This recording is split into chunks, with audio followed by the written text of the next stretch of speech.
Hello, this is Dr. Zek.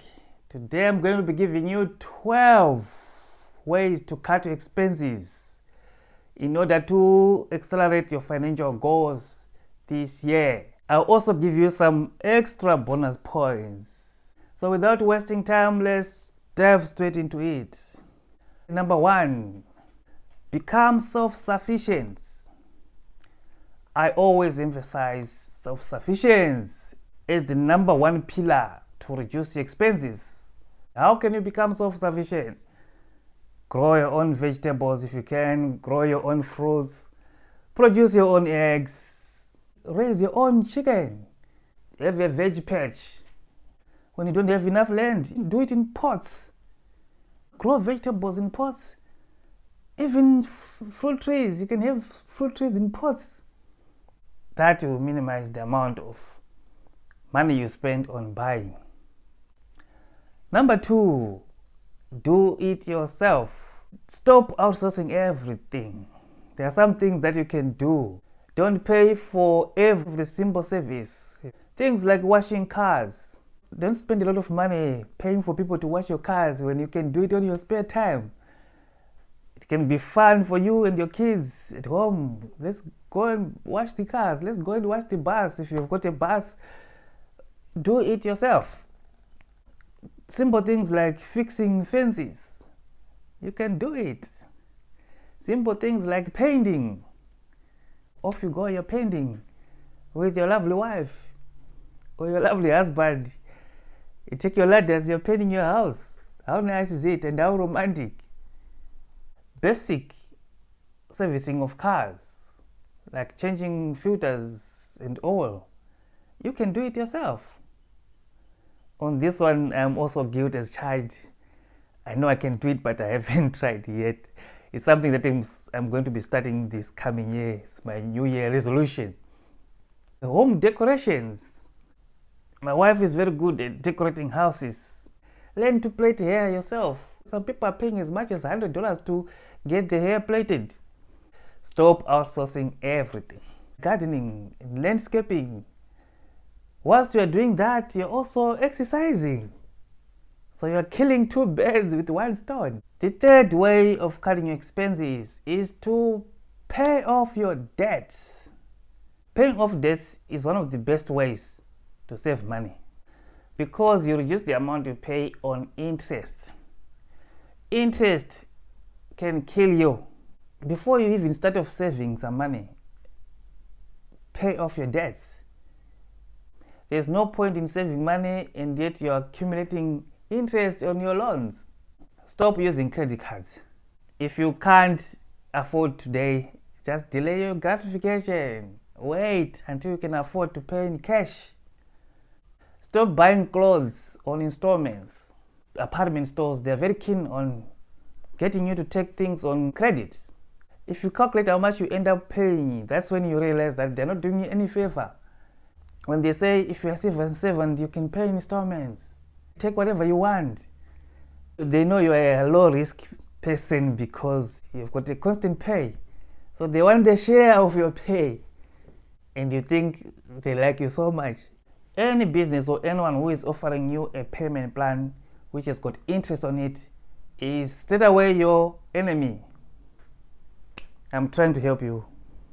Let's go to number 4. Ways to cut your expenses is to cut on your energy bills. Energy consumption.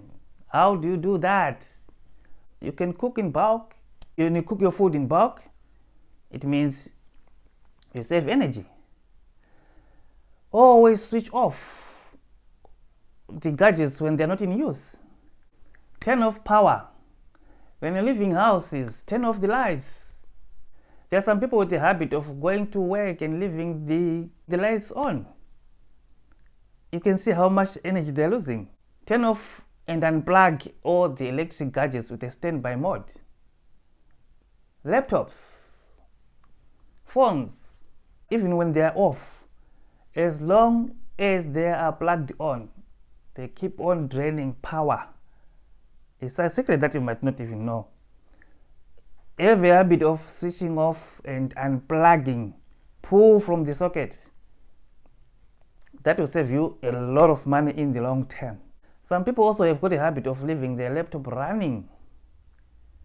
They don't switch them off. Remember, when they're on standby mode, the machinery inside is still running. So the wear and tear is faster for gadgets that are never switched off. Number 5, I always talk about saving fuel. Fuel is becoming very expensive. Use smaller cars or share a ride to work. Avoid unnecessary trips. Some people use cars to go and buy bread. You're taking the whole car to buy a loaf of bread. My friend, that is not wise. Plan ahead. When I'm going this route, I'm going to do this and that and that and that and that and that. Have multiple tasks that you're going to cover on that trip. Not going the whole trip to just pick up a nail from a friend. Unless you're just making up a trip as an excuse to escape from your partner. Don't fight with your spouse. Also, drive smoothly. There's a lot of evidence that supports the fact that you save a lot of fuel by driving smoothly. Not harsh takeoffs and skidding like what boy racers do. You're no longer a boy. Number 6, avoid expensive trips. It's wise to go on holidays to refresh and to recharge your batteries. Everyone needs to do that. But you might need to cut down on your expensive trips, especially the ones that involve flying. Airfares are becoming very expensive. So holiday to Dubai, holiday to Switzerland, Singapore. Delay your gratification. A time will come when you can afford to do that. When you finally achieve your financial freedom, you've created your generational wealth, you've got your passive income to do that. You are not using active income to buy airfare, but you're using passive income. When you're using passive income, I don't limit you to do anything because it's passive. You've got some assets that are generating it for you. So you can do anything you want. You can go to holidays to your rural village. You'll be surprised that children actually like it. Go out there camping. You don't need much to do camping. You don't need much to go to a rural village. It's a way to cut your expenses.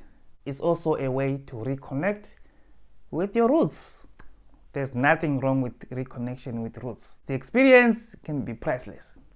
Number 7 way to cut expensive is to avoid eating out.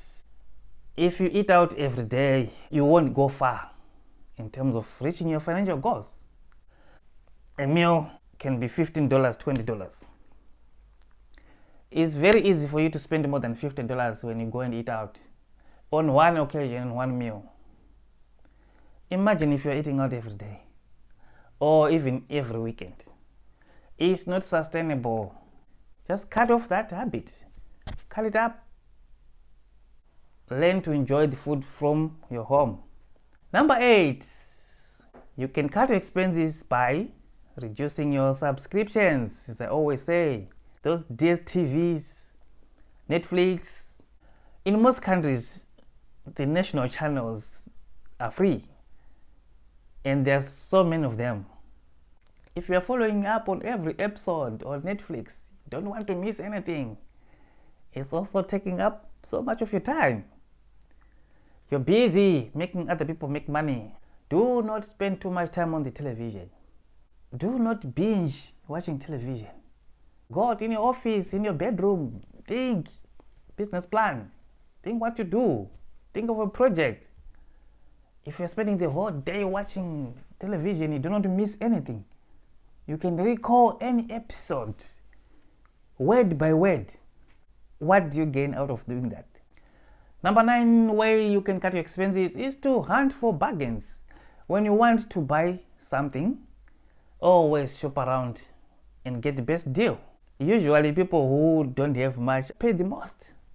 People who are already rich are the ones who are buying in bulk and they get the discounts and then they get these special prices.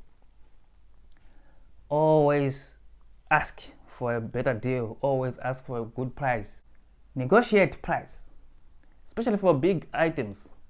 If you're going to buy a car, there must be a discount somewhere. If they say a car is 15,000 and you pay the whole 15,000, you are the only person who are paying that whole 15,000. Rich people don't do that. They negotiate it down to 10,000.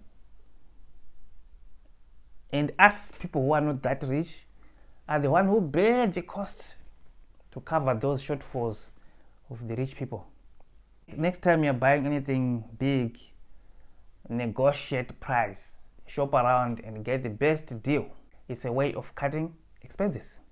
Number 10, plan with your family. I hate to be the bearer of bad news to you. The number one killer of your dream can be your spouse. You can work as hard as you want, as smart as you can be, but if your partner is not on the same page with you, it's only going to be a stumbling block. You're trying to save, you accumulate some money, and someone is just coming and draw it and spending it on buying weaves, on eating out, on competing with friends. Then you're not going anywhere. Get on the same page with your spouse, plan things together, same page with your family, with your children, then you move together. I know it is very difficult to say no to your beloved spouse, to your beloved child. It's a good habit to delay gratification and teach the children to delay gratification as well. Children can also be manipulative. They have got a way of making you feel guilty, and you end up just spending when you didn't plan for it. So beware of those little ones as well. Teach them good habits. That will also help them in future. Number 11, avoid Ponzi schemes. Beware of people who are just ripping off people, who are selling you investments, saying, oh, you can bring the money, we'll make it multiply to 10,000. Those get rich quick schemes never work anywhere else in the world.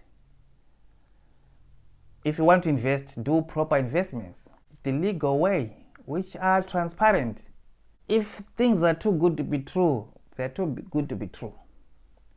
There's no way a 5,000 can become 20,000 in a week.